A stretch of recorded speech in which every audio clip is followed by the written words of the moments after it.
마음을 치유하고 관세음보살 연부를 일심으로 실천하는 관음기도 도량.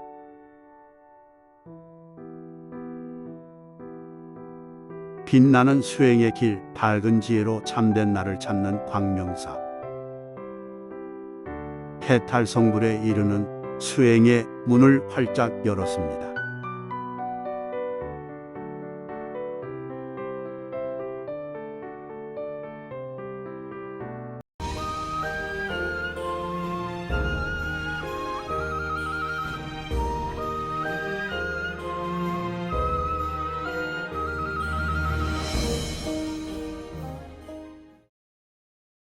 노법사 스님께 합장 인사 올리겠습니다.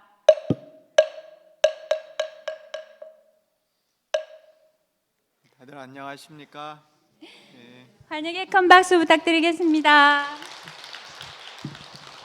제 14품 안락행품 공부하고 있죠. 예. 지난 시간에도 말씀드렸지만은 이 안락이라는 게 구경의 목표예요.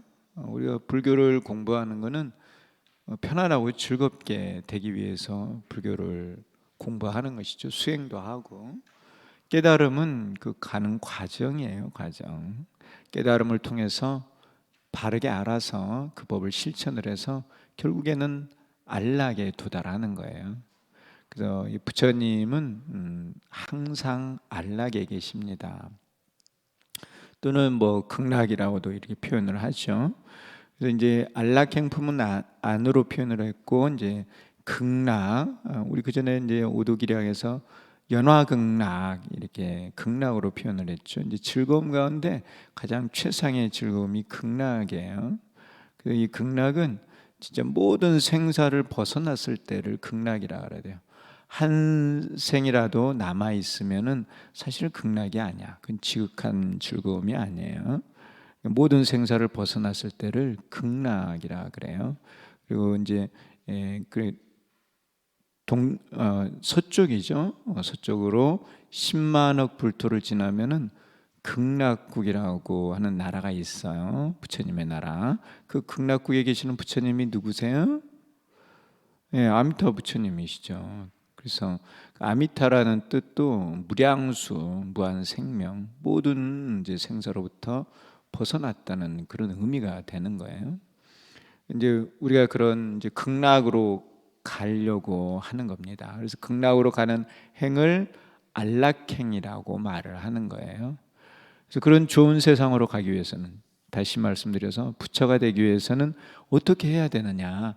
신구이, 서원, 이 네 가지로 부처님께서 나누어서 말씀을 하고 있어요. 그래서 이 몸으로 해야 되는 안락행에 대해서 우리가 지난 시간에 배우기 이제 시작한 겁니다. 신안락행에 행처와 근처가 있어요. 행은 이제 행해야 되는 거, 행해야 되는 거 세 가지에 대한 말씀을 드렸죠. 그래서 보살이 이 인욕지에 머물면서 유하고 잘 따르며 갑자기 사납지 않고 마음이 또한 놀라지 않으며 다시 법에 대해 행하는 것이 없으며 제법을 실상으로 가누면서 또한 행하지 않고 분별하지 않으면 이것을 이름하여 보살마살의 행처라고 하느니라. 요 행처.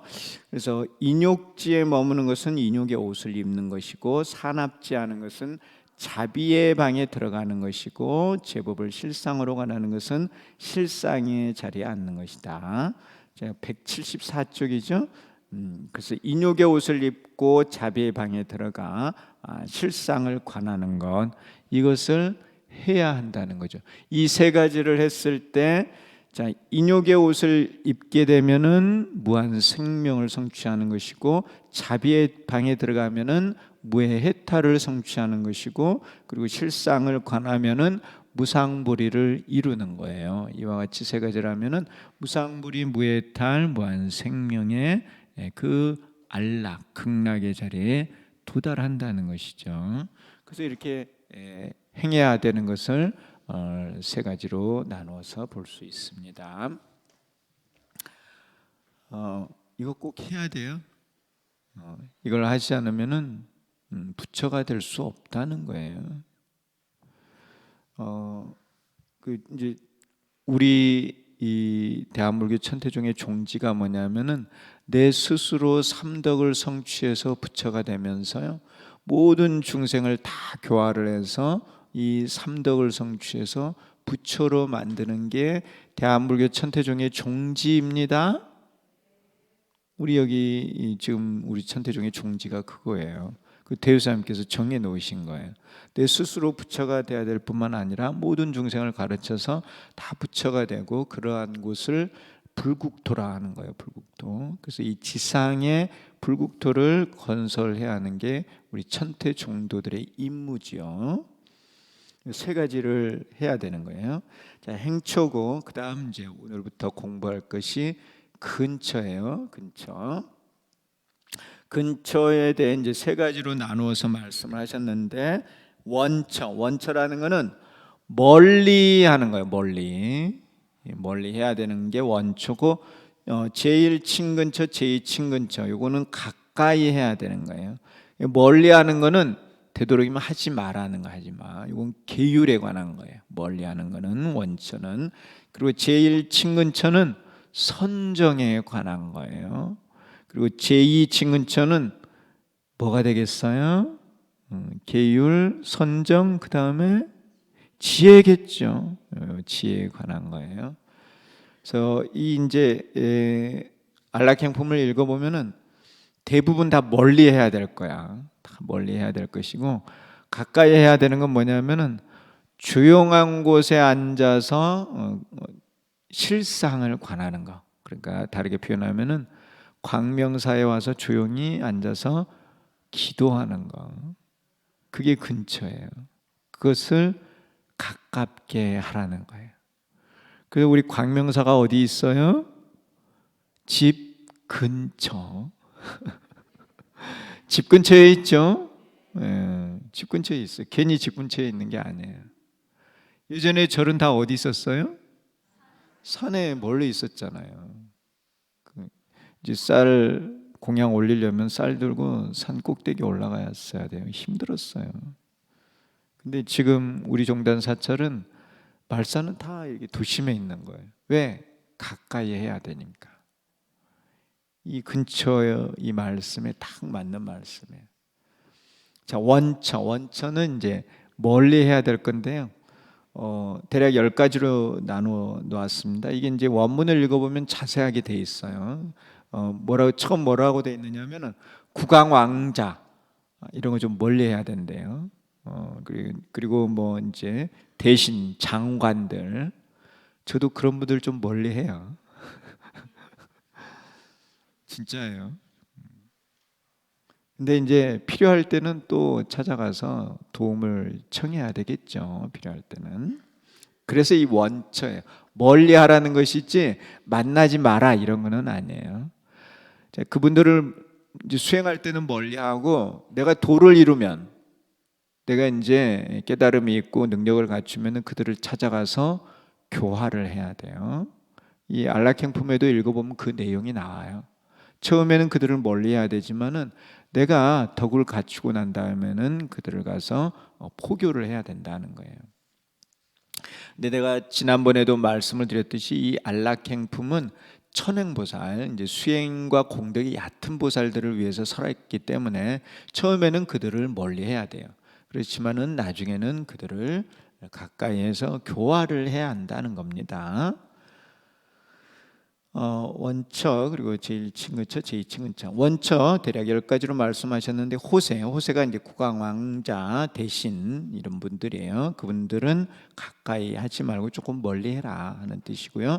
사인법, 또 흉허미 이런 거, 삿된 도를 행하는 사람들, 이런 사람들은 멀리 해야 된다는 거예요. 그러니까 이 불교의 인과 불법을 행하지 않는 이런 사람들은 멀리 해야 되는 것이고, 흉험희, 이제 좀 그 게임 같은 거, 유희 이런 걸 좀 험악하게 하는 이런 사람들도 멀리 하고, 전다라는 이제 토살자들, 이런 사람들, 또 이승중이 성문승 영각승이에요. 이런 거를 좋아하는 사람들, 이런 사람들도 좀 멀리 하라는 거예요.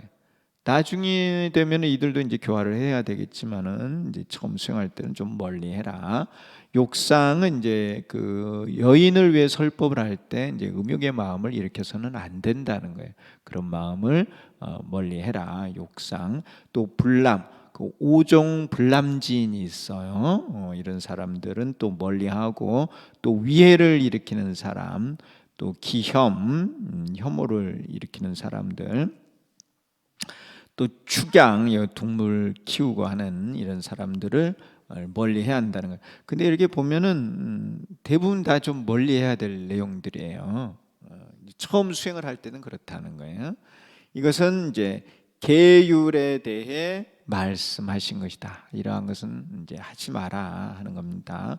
그래서 안락행품을 한번 잘 읽어보세요. 제가 이렇게 대략 10가지로 구분을 했어요. 이제 지면상. 어쨌든 이런 사람들은 좀 멀리하고, 그 다음에 이제 두 번째 제1친근처, 가장 가까이 해야 되는 것으로서 뭐라고 하셨느냐면은 제1친근처로서 선정에 대해 말씀하셨다. 175쪽이에요. 선정에 대해 말씀하셨다. 항상 좌선하는 것을 좋아하고 한가한 곳에서 그 마음을 다잡으라고 하셨다. 이거에 친근해야 한다는 거예요. 친근해. 이해하시나요?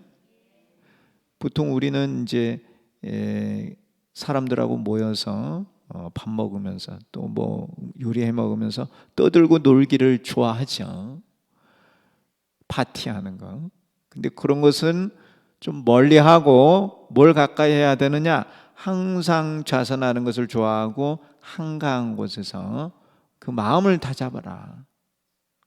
조용한 곳에 앉아서 관세음보살 불러라 하는 거예요. 근데 이게 진짜 이 법화경의 말씀을 좀 되새길 필요가 있어요. 다른 건 다 하지 말고 이제 어떻게 보면 앉아서 관세음보살 부르라는 거예요. 한 생을 뭐 100년을 산다. 100년을 살면서 우리가 한번 시간을 따져보면은 대부분 이제 잠자고 먹고 놀고 하는데 시간을 많이 보내요.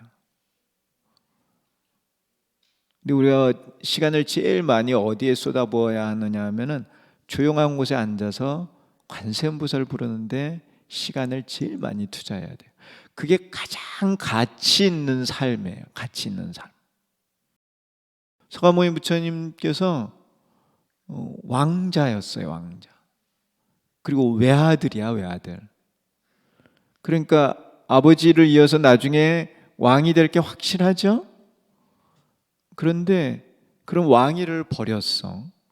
모든 부귀영화를 버렸어. 그리고 출가하신 거야. 출가. 조용한 곳에 앉으셔서 평생 수행하셨어요. 왜?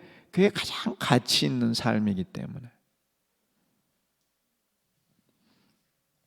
그렇다고 내가 여러분들한테 뭐 출가까지 하라고 강요하지는 않아요. 제가 여러 계시면서도 되도록 조용한 곳에서 열심히 기도하라는 겁니다. 대답하셨어요? 근데 제가 돌아봐도요, 앉아서 기도하는 것만큼 즐겁고 좋은 일이 없어요. 가장 가치 있는 삶이에요. 그리고 이제 두 번째, 여러분들하고 이렇게 같이 불교 공부하는 게, 불법 공부하는 게 너무 좋아요. 그래 이제 혼자 가는 게 아니고 같이 가라는 거거든요. 같이 저 안락의 즐거운 세계로 같이 가야 된다는 거예요. 그게 종지예요. 종지. 우리 종도가 해야 되는, 우리 종도가 모두 구경에 가야 될 그 자리에 모두가 다 안락하게 되는 것이라는 거예요. 자, 제2 친근처, 두 번째 친근처로서 관법, 다시 말해 지혜에 대해 말씀하셨다는 거예요. 그래서 관하는 것을 좋아해야 한다는 거예요. 관을 잘해야 된다는 거예요. 그러니까 모든 것을 다 보면서 실상으로 관하는 거예요. 실상. 삼재 원흉으로 관하는 거예요. 근데 여러 가지로 이렇게 이제 표현을 해놨는데 이것이 전부 다 사실은 삼재 원흉을 깨닫는 방법들이에요. 그래서 일체법을 실상으로 관하여 일체법. 뭐 일체법이 뭐 모든 거지만은 내 몸과 마음이 다 일체법의 하나예요. 몸도 내 마음도 다 인연 따라 생하고 멸하거든요. 그게 다 일체법이에요. 일체법을 실상으로 관하여. 이 실상은 즉공, 즉가, 즉중이에요. 삼재원용, 모든 것을 삼재원용으로 관하는 것. 그걸 두 번째로 친근해야 되는 거예요. 앉아서 관세음보살 부르면서 마음을 고요히 하고, 두 번째로 이렇게 모든 것을 다 실상으로, 내가 부르는 소리도 실상이고 내 마음속에서 일어나는 생각도 실상이고 내가 보는 이런 모든 것들도 다 실상이다, 삼재원용이다, 이렇게 관하는 거예요. 그게 두 번째로 친근해야 될 거예요. 그래서 모든 것을 실상으로 관하여 부전도 뒤바뀜이 없는 것이죠. 또 부동, 움직이지 않는 거예요. 실상은 움직이지 않아요. 실상은 변화하지 않아요. 우리가 보고 있는 이 변화하는 이런 모든 것들은 허상이에요. 허상. 불태 물러나지 않고, 부전 구르지 않고, 허공과 같고, 무소유성, 있는 것이 없고, 일체 어언도단. 일체, 우리는 언어라는 표현을 쓰는데 여기 법화경에는 어언으로 이렇게 번역이 되어 있어요. 모든 말할 길이 끊어지고, 그런 세계는 말로 표현할 수 없는 세계라는 거예요. 불생, 또 불출, 불기, 무명, 무상, 실무소유, 무량, 무변, 무예, 무장 등으로 항상 즐겨 관해야 한다. 이렇게 표현을 했습니다. 그래서 이제 상울은각 대사님 그 법어를 보면은 실상은 무상이고 묘법은 무생이며 연화는 무형이다, 이렇게 말씀해 놓으셨어요. 우리가 이런 모든 것을 다 무상, 무생, 무형으로 관해야 한다는 거예요. 그러니까 무상으로 체를 삼고 무생에 안주하여 무형으로 생활하면, 그와 같이 하면은 그것이 무상보리요 무해해탈이며 무한생명의 자체 구현이다. 내 스스로가 삼덕을 성취해서 부처가 된다는 거예요. 그것을 이제 일심이 상청정하면, 내 일심이 항상 그와 같이 맑게 되면은, 그러면은 처처의 연화계니라. 처처는 중생이 있는 곳이야. 그 중생 있는 곳에 가서 이 연화를 피운다는 거예요. 연화가 이제 극락이거든요. 중생들을 가르친다는 거예요. 그러니까 내 스스로 가면서 중생들도 가게 하는 거예요. 같이. 그게 같이 가는 거예요. 같이 도달하는 거예요. 도달. 그게 종지다 하는 거예요. 종지. 나만 가는 게 아니라 다 함께 가야 되는 거예요. 그래서 이 안락행은 보살을 위해서 설하는 거죠. 보살은 자기도 가면서 남도 같이 가게 하는 거예요. 그게 바로 보살이거든요. 그래서 이 두 번째로 친근해야 될 거는 지혜를 개발한다는 거예요. 지혜를. 모든 것을 다 실상으로 관하는 지혜예요. 그래서 우리가 이렇게 개정예를 통해서 저 극락의 세계에 도달할 수 있는 것입니다. 그 극락이 가장 가치 있는 곳이에요. 다른 그 무엇도 가치 있는 게 없어. 우리가 살고 있는 이 인간 세상에서 느끼는 그 즐거움, 그걸 오욕락이라고 이렇게 쉽게 표현을 하는데, 이제 수식명제색, 수 잠자는 거, 잠자면 즐겁죠. 수식 먹는 거, 먹는 즐거움, 잠자는 즐거움, 먹는 즐거움, 수식. 또 명예, 높은 자리에 올라가는 거, 지위가 높아지는 거, 돈 많이 버는 거, 또 색, 이성이야. 인간이 좋아하는 게 다 있죠. 이걸 즐기면서 사는 걸 오욕락이라 그래요. 이러한 즐거움은 반드시 고통이 수반이 돼요. 고통이. 이러한 즐거움 뒤에는 고통이 오는 거야. 그런데 우리가 이렇게 돌을 닦아가지고 도달한 이 안락은, 그는 고통이 수반되지 않은 안락이에요. 그래, 진정한 즐거움이지. 가장 가치 있는 즐거움이에요. 여기에 내가 가면서 모든 중생도 여기에 도달하게 해야 되는 거예요. 자, 요 근처는 계정의 사막으로 말할 수 있다. 계정의 사막을 가까이 해야 된다는 거예요. 나도 가까이 하면서 사람들에게도 이걸 가까이 하게 해야 돼. 이걸 가까이 했을 때 어디에 도달한다는 거예요? 안락에 도달한다는 거예요. 이게 바로 안락행이니까. 이 계정회를 하는 게 안락행이에요. 175쪽의 중간에요. 이 세계가 안락으로 가는 길이에요. 길. 그 다음 세 번째 이제 부처님의 대답에서 제2 구안락행이에요. 요 말로써 하는 안락행, 말을 잘해서 안락에 도달을 해야 되는 거예요. 그런데 이 말을, 이 입을 단수하는 게 쉽지가 않아. 근데 이게 구시화문이라고 입으로써 복을 지을 수도 있지만은 또한 화를 불러일으킬 수도 있어요. 입을 항상 조심해야 돼요. 자, 구안락행에 대해 지행과 관행으로 말씀하셨다. 이 지행은 이제 하지 말라는 거예요. 그치 말라는, 그러니까 그치라는 것이고, 그칠 치자니까 하지 말라는 것은 이제 지행으로 말씀하신 것이고, 관행은 하라는 거예요. 필요한 말은 하고, 그리고 업이 되는 말은 하지 말고, 이걸 잘 구분해야 돼요.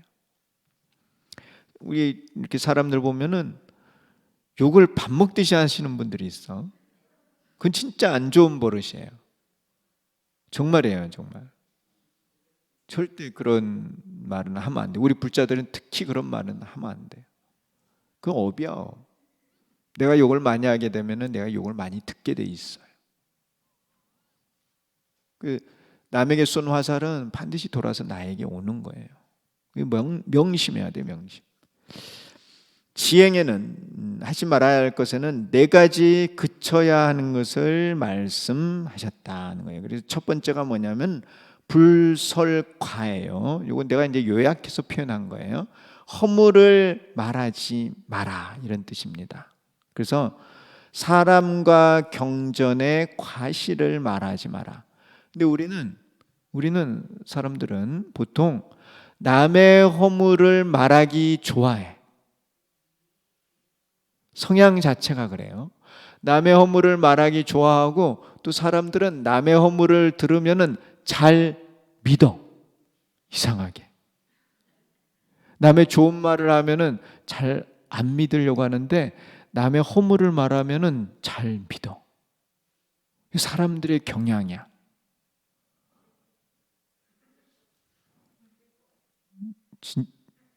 여러분들도 살아보셔서 아시죠? 그런데 이제 우리 이대근 선생님께서 하신 말씀이, 남의 허물을 말하는 사람은 어리석은 사람이라는 거예요. 지혜롭지 못한 사람이 남의 허물을 말한다는 거예요.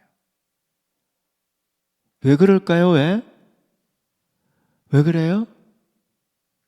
거기는 몇 가지 이유가 있어. 이게 이제 무명이 두터운 사람, 지혜가 없는 사람은 자꾸 남의 허물을 봐. 무슨 일이 일어나면은 우선 자기를 돌아보기 전에 남의 허물부터 보는 거야. 그러면 책임을 전가해. 문제의 모든 것을 남한테 넘기는 거야. 그러니까 이 사람은 자기의 허물을 돌아보아서 자기를 고치려고 하지를 않아. 늘 남을 탓을 하지. 그런 사람은 발전이 없어. 무명이 두터워지고 업이 두터워지는 거예요. 이해하시나요? 살아가면서 내가 가난하게 산다. 가난한 탓을 부모 탓을 해. 또 배우자 탓을 해. 근데 가난하게 사는 이유의 가장 큰 원인은 어디에 있는 거예요? 자기 자신에게 있는 거야. 남을 탓할 게 하나도 없어요. 이해하시나요? 예. 어떤 상황이든 그렇다는 거예요. 남을 통해서 사실은 자기를 봐야 돼. 정말 어떤 사람이 잘못을 해서 어떤 이제 그런 문제들이 일어났다고 하면은 그것을 통해서 교훈을 삼는 거야. 아, 저렇게 해서는 안 된다.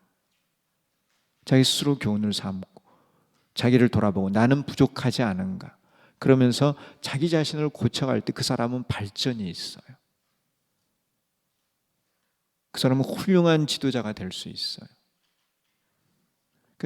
우리가 어떤 습관을 가지고 사느냐, 남의 허물을 쉽게 말하는 사람, 그런 사람이 돼야 되는 게 아니고 자기를 돌아보고 철저하게 고칠 줄 아는 사람, 그런 수행자가 돼야 돼.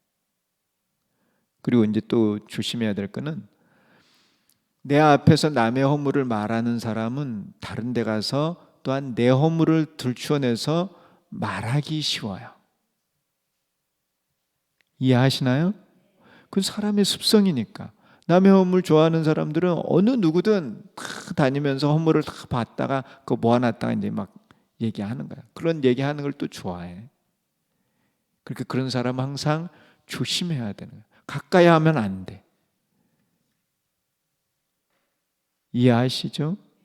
근데 사람들은 모여서 남의 허물 얘기하는 걸 좋아해. 왜 그럴까요? 예? 네, 우리 불자들은 절대 그러면 안 돼요. 그래서 자신의 허물을 돌아보고 고칠 줄 아는 그런 지혜로운 사람이 되라 하는 것을 말씀을 드립니다. 그리고 이제 특히 조심해야 되는 게 이제 법사나 스님들의 허물을 함부로 말하는 거. 그는 큰 업이 돼요. 그럼 법화경에서 말하고 있는 것이니까 그런 말씀은 삼가하시는 것이 좋아요. 또 이제 이 경전에 대한 내용도 나와요. 경전도 다 장단점이 있어요. 사람도 마찬가지야. 여러분들 어느 누구건 장단점이 없는 사람이 없어요. 단점이 없는 사람이 없어요. 다 단점도 있고 다 장점도 있는 거예요. 다. 인간은 누구나 다 그래. 완벽한 인간은 부처님 외에 어떻게 완벽한 인간이 있을 수 있겠어요? 다 보는 관점에 따라 좋을 수 있고 나쁠 수 있는 거예요. 그러니까 단점을 말하고자 하면은 어느 누구든 다 단점을 말할 수 있어. 그런데 이제 그렇게 해서는 안 된다는 거예요. 되도록이면 좋은 면을 말해주고 칭찬을 해주고, 그래야 상생하고 화합하는 사회가 돼요. 서로 비방하고 싸우고 하는데 감정이 안 좋은데 어떻게 상생 이런 게 되겠어요? 이해하시나요? 서로 비방을 하면서 상생하자. 그건 앞뒤가 안 맞는 말이지. 그런 거를 보니까 그래요. 상생하자 해놓고 서로 비방해. 서로 잘못한 걸 막 들춰내. 얼마나 참 웃기는 얘기예요. 앞뒤가 안 맞잖아요. 자, 어쨌든 우리 스스로, 우리 천태불자들은 자신의 허물을 보면서 자신을 고치기 위해서 노력을 하고, 되도록 다른 사람들의 허물을 말하지 말고 포용하는 성격을 가지고, 그러면서 가까이 가서 그들을 가르쳐서 바른 길로 인도해야 된다는 거예요. 그리고 가까이 가지 않으면은 고칠 수가 없어요. 여기는 이제 앞에서는 멀리 해야 된다고 하는데, 멀리 하면은 그 사람들 누가 가르쳐서 바른 길로 인도해요? 처음에는 멀리 해야 되지만은 내가 이제 도를 이루고 나서는 공덕이 있으면은 가서 그들을 가까이 가서 고쳐 주어야 되는 거예요. 우리가 사는 이 인간 세상은 진흙과 같다 그랬습니다. 진흙. 부처님 세계는 청정 연화의 세계예요. 근데 부처님께서 우리 진흙 세계에 오지 않으면은 누가 우리를 정화를 해줄 수 있겠어요? 부처님께서 오시니까 우리가 그런 가르침을 받아서 우리를 정화할 수 있는 것이죠. 가까이 지내야 돼요. 자, 불설과 사람과 경전의 과실을 말하지 마라. 두 번째, 불경만으로 다른 법사를 가볍게 말하지 마라. 다른 사람들을 또 가볍게 말하는 분들이 있어요. 뭐 저 사람 어때? 뭐 저 사람 어때? 뭐 그런 식으로 해서 가볍게 말하는 사람이 있는데 아주 조심해야 되죠. 그런 말을 해서는 안 된다는 거예요. 여기 경만, 가볍게 말하지 말라. 또 세 번째, 불탄회로 다른 사람의 장단점을 말하지 마라. 불탄회. 찬탄한다든가 또는 비방하는 거, 그런 것을 하지 말라는 거예요. 되도록이면은. 그리고 네 번째, 불원혐으로 원망하고 싫어하는 마음을 일으키게 말하지 마라, 이런 건데요.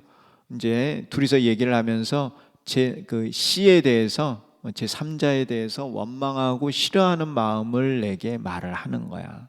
그런 말을 해서는 안 된다는 거예요. 이해하시나요? 예, 이와 같이 입으로 말해서는 안 되는 것을 설하셨다. 이제 우리가 좀 잘 새겨드려야 될 부분인데요. 계율 가운데 이런 게 있어요. 불자찬 불회탁에, 불자찬, 자신을 칭찬하지 말고, 불회탁, 남을 비방하지 마라, 이런 계율이 있어요. 보살이 지켜야 되는 계율 가운데 하나예요. 불자찬 불회탁, 자신을 드러내고 남은 비방하는 거야. 근데 우리가 흔히 저지르기 쉬운 거죠. 누구나 다 자신을 피하라고 싶고 남을 깎아내리고 싶어 하죠. 여러분들 안 그래요? 다행입니다, 다행. 근데 여러분, 상대방을 공경을 해주면은 상대방이 나를 또한 공경해 줘요. 상대방을 무시하면은 그 상대방도 반사적으로 나를 무시하게 돼 있어요. 자, 되도록 입으로는 이제 여러 말을 삼가하고요. 교수님께서 이런 말씀을 하셨어요. 수행자는 무언진인이 돼야 된다. 무언, 말을 많이 하지 말고, 진인, 참다운, 거짓이 아닌 참다운 사람이 돼야 된다. 그런 표현을 하셨어요. 무언진인이 돼야 된다는 거예요. 그런데 이제 그렇게 살기가 쉽지는 않아요. 자, 두 번째, 관행에는 입으로 말해야 하는 것을 설하셨다. 그래서 이거는 이제 입으로 해야 되는 거예요. 입으로 이제 우리가 해야 되는 가장 중요한 게 관세음보살을 일심으로 칭명하는 거죠. 이거는 늘 해야 돼요. 늘 놓지 말고 하셔야 돼요. 놓지 말고 늘 관세음보살, 관세음보살, 관세음보살. 그리고 이제 누군가 질문을 하면 대승으로 해설을 하여 일체 종지를 얻게 하라고 하셨다는 겁니다. 그 이제 이득근 스님 말씀에 법당에 앉아서 이제 세속 얘기하면은 그 운들이 안 좋아한대요. 그런데 법당에 앉아서 하루 종일 불법 얘기를 해도 그거는 허물이 없다는 거예요. 부처님에 관한 이야기는 아무리 해도 허물이 없대요. 여기서는 이제 일체 종지를 얻게 하라고 하셨는데, 이해하시죠? 예, 다른 말은 특히 법당에 와서는 세속의 얘기는 안 하시는 게 좋아요. 그거는 해서 득이 될 게 별로 없어요. 근데 이 법당에 앉아서 부처님에 관한 말씀을 하시면은 불법에 관한 말씀, 또 이제 승보에 관한 이런 좋은 말씀하게 되면 운들이 다 좋아한다는 거예요. 그리고 이 법당 안에서 꼭 세속 얘기할 게 있으면은 저 밖에 나가서 하세요.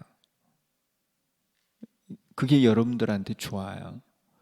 자, 내가 이렇게 간단히 말씀을 드릴 수 있는데, 똑같은 어떤 살인죄가 일어나도요, 궁궐 안에서 일어난 것과 궁궐 밖에서 일어나는 것은 차원이 달라요.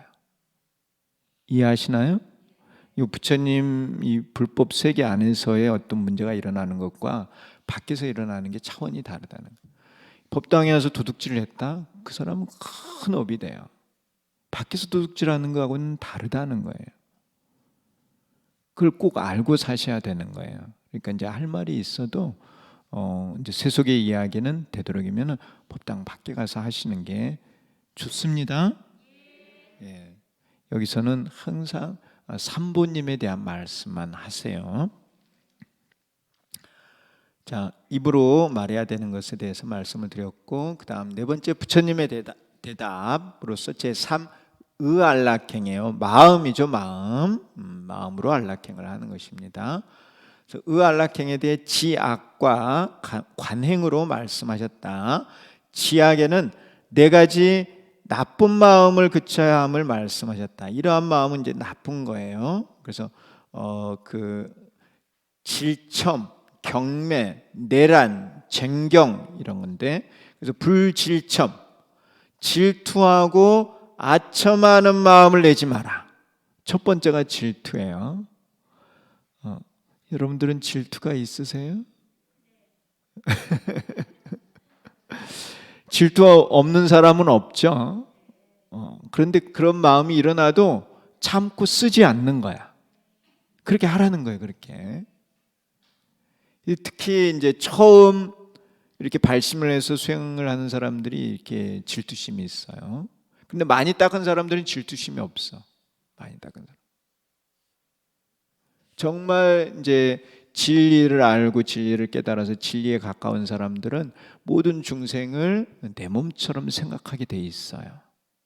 그런데 그러지 못하는 사람은 분별을 해. 너와 나의 분별. 네 것 내 것을 분별을 하기 때문에 질투의 마음이 일어나는 거예요. 이 질투를 하지 말라는 거예요. 이 법화경에서 제일 먼저 경계하는 마음이에요. 마음. 수행하는 자가. 질투하고 또 아첨. 아첨을 왜 할까요? 뭔가 욕심이 있는 거죠. 뭔가 바라는 게 있으니까 아첨하는 거야. 꾸미는 말이잖아요. 상대방이 별로 그렇게 훌륭하지도 않은데 막 훌륭하다고 칭찬을 해. 뭔가 바라는 거죠. 그럼 하지 말라는 거예요. 그래서 질직해라 이런 말을 써요. 솔직해야 된다는 거예요. 수행자는. 마음이 이렇게 아첨은 굽은 마음이에요. 굽은 마음. 굽어진 마음이에요. 질투, 아첨 이런 거는 조심해야 돼요. 그래서 이렇게 이제 경전의 말씀을 공부를 해야 돼요. 그래야지 안락행으로 가요. 질투하고 아첨하면은 안락행이 아니라 고통으로 가는 거예요. 고통행이야, 고통행. 불경매로 불도를 배우는 자를 가볍게 여겨 꾸짖는 마음을 내지 마라. 수행을 열심히 하는 사람을 가볍게 말하잖아요. 그 업이 무섭습니다. 그래서 수행하는 사람은 가볍게 말해서는 안 된다는 거예요. 나는 내가 이제 이런 거를 실제로 경험을 해봤어요. 이제 함부로 법사에 대해서 함부로 말하는 사람은 절대 좋은 일이 없어요. 불내란으로 성문을 구하는 자와 영각을 구하는 자 그리고 보살을 구하는 자에게 번뇌를 일으켜 의심하게 하려는 마음을 내지 마라 이렇게 됐는데요. 지금 이 안락행을 하는 보살은 일승보살이에요. 일불승에 대해서 이해를 하고 이제 수행을 하는 보살이야. 자기가 이제 일불승을 이해를 했다고 해서 이 성문승, 영각승, 삼승을 닦는 사람들에게 가서 막 함부로 말을 해. 그러면 안 된다는 거예요. 이해하시죠? 우리가 이렇게 이제 법화경을 공부하고 있으면서 법화경 아니고 이제 다른 거 공부하는 사람들한테 막 말을 해가지고 번뇌를 일으키게 하지 말라는 거예요. 그들이 이 일승까지 오기에는 시간이 걸려요. 차츰 근기가 성숙해야지 일승으로 올 수 있는 거예요. 그런데 막 말을 많이 하면 그 사람들도 기분 나빠. 오히려 반감심을 살 수 있기 때문에 그런 말을 함부로 해서 번뇌를 일으켜 의심하게 하려는 마음을 내지 말라는 거예요. 그런데 그들이 이제 받아들일 마음 자세가 있고 충분히 노력을 할 것 같으면은 그러면은 그때 가서 이제 자세히 설해 주는 거예요. 그건 이제 구행이죠. 대승으로 설해서 일초정지를 얻게 하는 거예요. 근데 그런 마음이 없는데 번뇌를 일으키게 막 말을 하면은 안 된다는 거예요. 불쟁경, 요 부쟁경인데 요 불로 돼 있네요. 부쟁경, 다투지 않는 거예요. 제법에 대해 희론을 하여 다투려는 마음을 내지 마라. 이게 논쟁을 좋아하시는 분들이 있어요. 논쟁. 그래서 그런 것은 희론, 이익이 없는 논쟁이라는 거예요. 그래서 그런 것도 이제 하지 말라. 누군가와 이렇게 다투기보다는 그 사람들을 포용하고 이해하고 그리고 내가 인욕하고 그런 게 훨씬 더 좋아요. 관행에는 네 가지 좋은 마음을 일으켜야 함을 말씀하셨다. 그래서 이제 어떤 마음이 좋은 마음이냐? 모든 중생에게 대비의 생각을 일으켜야 한다. 대비. 이 고통받고 있는 중생들에게 야, 저들을 어떻게 하면 저 고통에서 건져줄 수 있을까? 이런 생각을 해야 된다는. 그런 생각은 좋은 생각이에요. 모든 중생에게 대비의 생각을 일으켜야 한다. 그들을 고통에서 건져주고 싶은 마음이 있어야 한다는 거예요. 또 모든 부처님께 자부의 생각을 일으켜야 한다. 모든 부처님은 아버지와 같아서 잘 공경하고 모시고 가르침을 받들어야 한다는 거예요. 그런 생각을 늘 가지고 있으면 그건 바른 생각이다는 거예요. 모든 대보살에게 공경하고 예배하는 마음을 내야 한다. 관세음보살, 문수보살, 보현보살, 지장보살 이런 모든 보살에게 공경 예배하는 마음을 가져야 합니다. 이런 건 좋은 마음이에요. 모든 중생에게 많지도 않고 적지도 않게 평등하게 설법한다는 마음을 내야 한다는 거예요. 근데 사람은 누구나 다 보면은 이쁜 사람, 미운 사람이 있어. 얘는 잘해, 얘는 못해. 그런 분별심을 가지기 마련이에요. 근데 그런 마음을 내지 말고 항상 평등하게 대하려는 노력을 해야 한다는 거예요. 근데 이거 정말 쉽지 않아요. 쉽지 않아.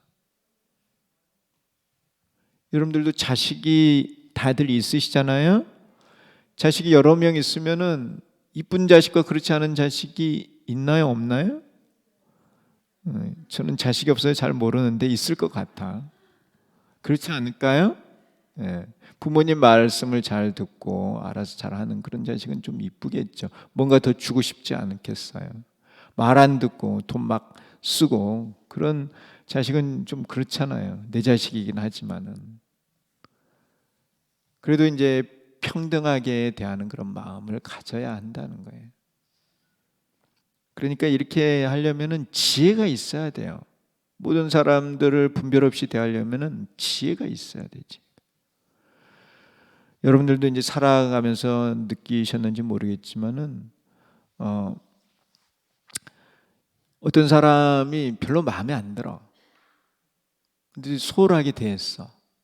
근데 나중에 갔더니 그 사람이 내가 가는 길에 있어서 중요한 역할을 하게 되는 위치에 온 거야. 그런 경우 혹시 있으셨나요? 그런 경우 안 느껴봤어요? 이제 그냥 평소에는 그냥 소홀한 관계로 지냈는데 별로 이제 뭐 사이도 안 좋고 그런데 나중에 가서 그분이 이제 높은 자리에 올라가서 중요한 결정을 하는 거야. 자기에 대해서. 야, 그런 경우도 있고 뭐 여러 가지 경우가 있다는 거예요. 살아가면서 사람이. 그러니까 언제 어느 순간에 어떤 형태로 만날지 알 수가 없어. 그래서 항상 모든 사람에게 공경하고 좋은 마음을 쓰고 그러면서 살아야 되는 거예요. 분별하지 말고. 근데 그렇게 산다는 게 쉽지가 않다는 거예요, 사실은요. 그래서 이 분별심을 버려서 많은 사람들과 잘 교유할 수 있는 사람이 사실은 높은 자리에 올라갈 수 있는 거예요. 그만큼 지혜가 있기 때문에. 이해하시나요? 예. 뭐 우리가 이제 큰 사람을 만든다고 하면은 그런 사람을 만들어야 큰 사람이 되는 거야. 사람도 키우는 거잖아요. 키우는 거. 그러니까 분별심을 너무 내게 하기보다는 그런 분별을 버리고 이렇게 버리게 하는 게 좋다는 거. 예전에는 이제 보면은 제가 이제 어렸을 때만 해도 아이들이 싸우잖아요. 그러면은 자기 자식을 뭐라고 하는 부모들이 많았어요. 싸운다고. 그리고 화합해라. 서로 악수하고 화합하고 집에 데려와서 맛있는 거 서로 해주면서 그랬는데 요즘 아이들 싸우잖아요. 그러면 경찰서 먼저 가요. 소송하고 제가 잘못했다고 자꾸 비난하고 그런 모습으로 이렇게 바뀌어간다는 생각이 든단 말이죠. 각박해지고. 이해하시나요? 예. 사람이 그래서 이 큰 마음을 쓰고 포용하고 정말 이웃을 내 몸처럼 가깝게 이렇게 상생하면서 화합하면서 산다는 것은 쉬운 일은 아니야. 그래도 그러한 거를 누가 해야 돼요? 예, 우리 불자가 해야 돼요. 불자가. 그래서 이 사회를 맑게, 밝게 만들어야 돼요. 상대방을 비방하기 전에 자신을 돌아보라는 거예요. 예, 그렇다고 해서 아이 기를 죽이면 안 돼요. 지혜롭게 잘 하셔야 돼요. 예. 자, 177쪽에 보시면은 부처님의 대답 제4 서원 안락행 서원.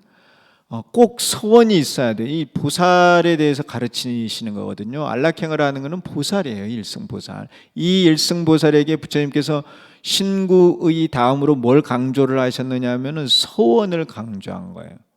이 서원이 참 중요해요. 이 보살에게는 특히 서원이 중요해요.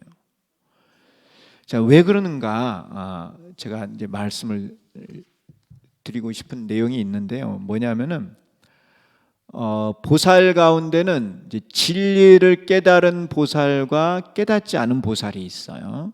진리를 깨달은 보살, 깨닫지 않은 보살. 진리를 이제 깨달은 보살은 법신 보살이에요. 일승진리, 삼재 원흉의 진리를 깨달은 보살은 법신이래요. 이 법신 보살은 연불태가 있어요. 연불태. 죽었다 태어나면은 전생을 기억해. 이제 법신보살이 42단계가 있어요. 42단계가 있는데 41단계까지는 생사가 있어요. 묘각에 이르러야 이제 불생불멸이 돼요. 근데 42단계니까 죽었다가 태어나는데 죽었다가 태어나도 연불태가 있어서 전생을 기억을 해요. 그러니까 이 생에 중생을 제도했잖아요. 그 제자를 만들어서 중생을 제도하면 이 그 중생이 죽었다가 태어나면은 이 보살도 또 다음 생에 그 제자를 알아요. 알아서 가서 그 제자를 또 교화를 하는 거야. 이해하시죠? 또 이제 다 죽었다가 태어나면은 또 그 보살이 또 가서 교화를 해. 그러면서 그 한 번 인연을 맺은 제자를 계속해서 키워낼 수가 있어요. 이 법신의 보살은. 그러니까 그 중생을 성취시켜서 성인으로 만들 수가 있어요. 그래서 법신의 보살이 중생을 성취한다 그래요. 법신 보살이 진리를 깨달은 보살이 진정으로 중생을 제도를 해서 그 중생을 성인으로 만들 수 있어. 그러니까 이 법신의 보살이 중생을 제도해서 불국토를 만들 수가 있는 거예요. 그걸 이제 불국토를 청정리한다고 이렇게 표현을 하는데, 진리를 깨닫지 않은 보살, 이 보살들은 그러면은 어떻게 중생 제도를 해야 되느냐는 거예요. 여기는 지금 안락행의 설법을 듣는 보살들은 진리를 깨닫지 못한 보살들이에요. 천행보살들이에요. 이들은 죽고 태어나면은 전생을 기억을 못해. 전생에 누구를 가르쳤는지도 몰라. 그러니까 이 보살들에게 필요한 게 뭐냐면은 서원이야, 서원. 서원을 세워서 내가 가르친 중생을 끝까지 가르쳐야겠다고 하는 그런 서원. 내 생에도 이 법화경을 배워서 이 법화경을 수행을 하고 남을 가르치겠다고 하는 이런 서원이 꼭 필요한 거예요. 이 보살들에게, 천행보살들에게. 그래서 이 네 번째가 제4 서원 안락행이에요. 그렇다는 것은 여러분들도 그런 서원이 필요하다는 거예요. 나도 마찬가지고 여러분들도 마찬가지고 서원이 꼭 있어야 돼요. 그래서 구인사 가면은 4박 5일 기도를 하는 동안 제가 말씀드렸죠. 축원하는 것을 가르친다고. 그 축원이 서원이야, 서원. 부처님, 부처님, 부처님, 영원히 변하지 않는 부처님의 제자가 되겠습니다. 이게 서원이에요, 서원. 이게 서원을 세우면은 다음 생에도 또 구인사와 인연이 되는 거예요. 금방 인연이 돼. 변하지 않는 부처님 제자가 된다고 했으니까. 그리고 대수사님께서는 아침 저녁으로 하라고 했거든요. 아침 저녁으로 매일 하는 거예요. 이 소원이 그렇게 중요하기 때문에 그래요. 그러면 이 생에 이렇게 이제 한 생을 닦고 가면은 다음 생에는 더 좋은 환경에서 구인사와 인연이 되는 거예요. 그 다음 생에 또 더, 그러다 보면 이제 성숙해서 나중에는 성인이 되는 거야. 그러면 이제 성인이 되면은 많은 중생을 제도할 수가 있는, 중생을 성취시킬 수가 있어. 그때까지 가기 전까지는 이런 서원이 필요해요. 그래서 이 서원 안락행, 이게 너무 중요한 거다 하는 거예요. 후대의 말세에 법화경을 설하려고 하는 보살은 다음과 같은 소원을 세워야 한다. 이 사람들이 비록 법화경을 믿지 않고 이해하지 못한다고 하더라도 내가 무상보리를 얻을 때 어떤 곳에 있더라도 신통력과 지혜력으로 이들을 이끌어서 묘법 가운데 머물게 하겠노라. 이런 소원. 그러니까 어느 중생에 대해서 그 중생, 지금은 잘 이해하지 못하지만은 내가 이 중생을 반드시 묘법 가운데 이제 성인이 되도록 만들겠다고 하는 그 소원을 꼭 세워야 된다는 거예요. 법신의 보살이 되면은 알아. 전생에 가르쳤던 중생을 알아서 또 찾아가서 또 제도에서 또 키워낼 수가 있어. 그런데 우리 이제 천행 보살들은 이런 소원을 바탕으로 그것을 할 수가 있다는 거예요. 그래서 그 중생들이 믿지 않고 이해하지 못한다고 하더라도 내가 무상보리를 얻을 때 이들을 다 제도에서 성인이 되게 만들겠다. 이런 소원을 꼭 세워야 한다는 겁니다. 이게 바로 소원 안락행이에요. 이와 같이 했을 때 과실이 없다. 이와 같이 했을 때 세 가지 과실이 없다. 세 가지 과실이 없기 때문에 이게 이제 안락행이 되는 거예요.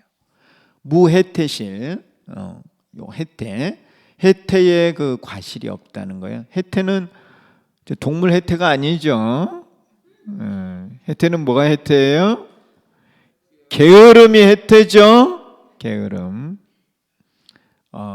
서원으로 마음을 제어하여 게으르지 않음으로 인욕의 옷을 입은 것이며 해태의 과실이 없다는 거예요. 사람을 가르쳐 보면은 게으른 사람만큼 가르치기 어려운 게 없어. 뭘 가르쳐 줘도 게으르니까 안 하려고 하니까. 그래도 부지런한 사람은 가르치면은 이 발전이 있으니까 희망적이야. 가르치는 사람도 신이 나죠. 뭘 시켰더니 뭐 잘 해온 것은 아니지만 열심히 하려고 하면은 희망을 갖는다고. 그런 아이들은 더 가르쳐 주고 싶거든요. 게으르면 안 돼. 게으르면. 그런데 이 성문이나 영각 이런 이승들이 좀 게을러요. 보살은 서원을 세워서 많은 중생을 제도하려고 하니까 좀 부지런해요. 자, 그러니까 이 서원이라는 게 이 해태의 과실을 없애는 거예요. 보살의 서원을 세우고 실천을 하려고 하면 얼마나 부지런해야 되겠어요. 집에서도 마찬가지죠. 두 부부만 살면은 농사를 크게 지을 필요가 없죠. 흥부집은 아이가 몇 명이에요? 11명인가요? 축구팀인가 그렇잖아요. 흥부가 얼마나 부지런해야 되겠어요. 그 아이들을 다 키우려면. 이해하시죠? 그러니까 이 성문이나 영각은 자기밖에 모르거든. 보살은 많은 중생을 제도하겠다고 서원을 세우니까 부지런해야 되는 거예요. 그러니까 부처님은 보살만을 가르친다는 거예요. 서원이 꼭 필요합니다. 그 다음 이제 무진구실, 진구 화냄이죠. 화냄. 대서원을 세워 자비가 성립함으로 자비의 방에 들어간 것이며 진구의 과실이 없다. 이 서원을 세웠습니다. 그러니까 자비죠. 중생들의 그 고통을 없애서 안락에 머물게 하겠다고 하는 그 서원이기 때문에 자비가 성립함으로 자비의 방에 들어간 것이고 그 화냄의 과실이 없다는 거예요. 무첨곡실, 첨곡은 굽은 마음이죠. 중생이 바른 도에서 벗어났음을 알므로 실상의 자리에 앉은 것이며 첨곡의 과실이 없다. 그러니까 저 중생이 바른 길을 가지 못하고 있으므로 그걸 알고 있는 거예요. 그들을 바르게 가게 하겠다는 마음이므로 그러므로 이제 첨곡의 과실이 없다는 거죠. 이건 이제 무상보리에 관한 내용이겠죠. 그래서 요 세 가지 요 서원 안락행을 통해서 무해태실은 인욕의 업, 이것은 결국 무한 생명을 이루게 하는 것이고, 무진구실, 이거는 무의 해탈을 이루게 하는 것이고, 무첨곡실, 이것은 무상보리를 이루게 하는 거예요. 서원을 세워서 이러한 세 가지를 이루게 함으로 서원 안락행이라고 표현을 하는 것입니다. 서원을 세우는 그 자체가 바로 안락으로 가는 길이라는 거예요. 무상보리, 무해탈, 무한 생명. 거기까지 이해하셨나요? 예. 이런 그 교리적인 것을 이해하고 안락행품을 보면은 안락행품이 이해도 잘 되고 이 내용이 중요함을 알게 되는 거예요. 법화경은 무량한 나라에서 이름조차 듣기 어려운 것이다. 실제로요. 제가 그 남방 불교를 가본 적이 있어요. 미얀마에서 불교도 대회를 하는데 거기를 가서 미얀마 사람들한테 법화경 아냐고 하니까 모른대. 그때 불교도 대회를 할 때 이제 인도의 불교도들이 좀 왔었어요. 인도에는 불자가 별로 없는데 요즘은 조금 많이 늘어났어요. 그 인도에 온 사람들한테 당신들 법화경 아냐 그러니까 모른대. 근데 인도에서 이제 법화경 사본이 많이 발견돼 있죠. 근데 요즘 이제 사람들은 그런 걸 아직 잘 모르는 거야, 몰라. 법화경이. 그 나라의 과거에는 법화경이 많이 있었는데 요즘 불교를 다시 시작하는 사람들은 잘 모르더라는 거예요. 그 얼마나 안타깝게 생각이 되는지 몰라요. 태국이나 뭐 스리랑카 이런 데는 소승불교권에서는 법화경을 몰라요. 읽은 적도 없고 법화경이 오히려 뭐냐고 나한테 물어. 그러니까 이게 무량한 나라에서 이름조차 듣기 어렵다는 게 이게 틀린 말이 아니다는 거예요. 그런데 이제 인도고 중국이고 한국이고요. 가장 사경을 많이 한 경전이 또 법화경이에요, 사실은. 그래서 이건 인연 있는 사람은 계속 어떻게 보면 생을 바꿔가면서 법화경을 공부하는 거야. 인도에서 사경했던 사람이 또 중국에 태어나서 또 사경하고 또 그들이 한국에 태어나서 사경을 하고 공부하고 그러는 거예요. 그 여러분들도 똑같다는 거예요, 여러분들. 자, 수지하고 독송하는 것은 말할 필요조차 없다. 부처님께서는 이것을 계주유로 말씀하셨다. 계는 이제 상투를 말하고요. 주는 구수를 말해요.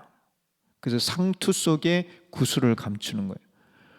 이 머리 위에 구수를 감춰놓고 절대 안 줘. 너무너무 귀한 거니까 왕이 숨겨놓고 절대 안 주는데 전쟁에 나가서 전공이 아주 높아. 그러면은 그 계주유를 꺼내서 준다는 거예요.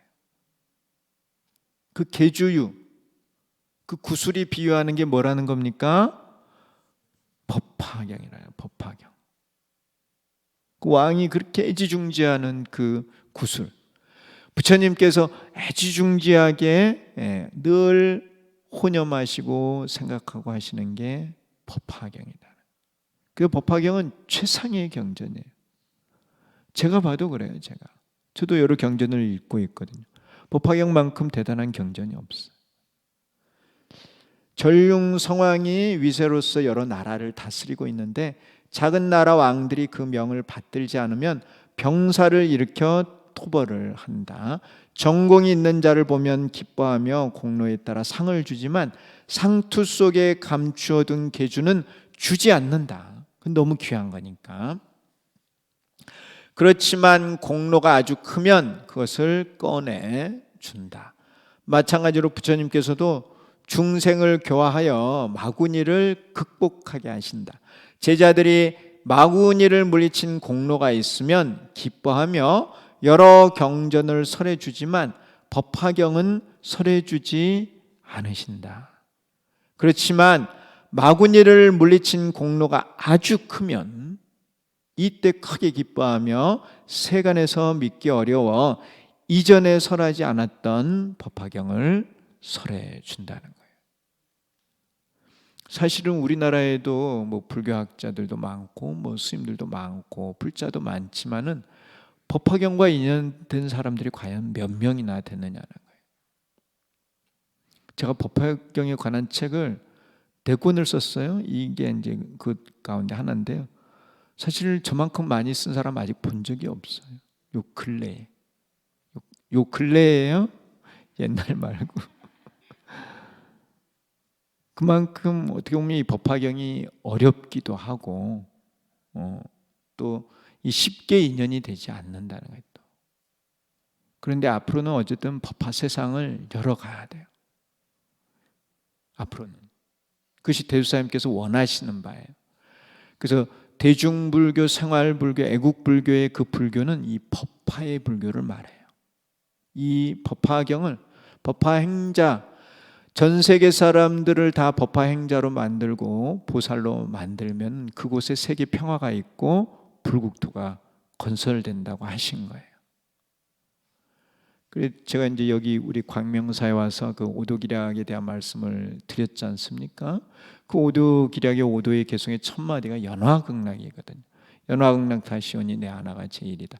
이 말씀이 법화경을 가장 핵심적으로 표현한 거예요. 그런 법화의 세상, 연화극락의 세상, 그러한 세상, 나도 그러한 세상에 가는 것이고 모든 중생을 교화해서 그런 세상에 가게 만들면은 그게 극락국토고 그것이 대주사님께서 우리들에게 교시를 내리신 거예요. 그래서 우리가 이제 지금 열심히 법화경을 공부하고 있는 거예요. 거기로 가는 방법을 이렇게 배우기 위해서요. 오늘 그래서 이제 신구이, 서원, 요 네 가지 안락행, 이러한 안락행을 통해서 그 안락에 도달한다는 거예요. 극락에. 그래서 나뿐만 아니라 모든 중생도 거기에 다 도달하게 해야 한다는, 그래서 소원 안락행이 이렇게 필요한 거예요. 오늘 강의 여기서 마치겠습니다.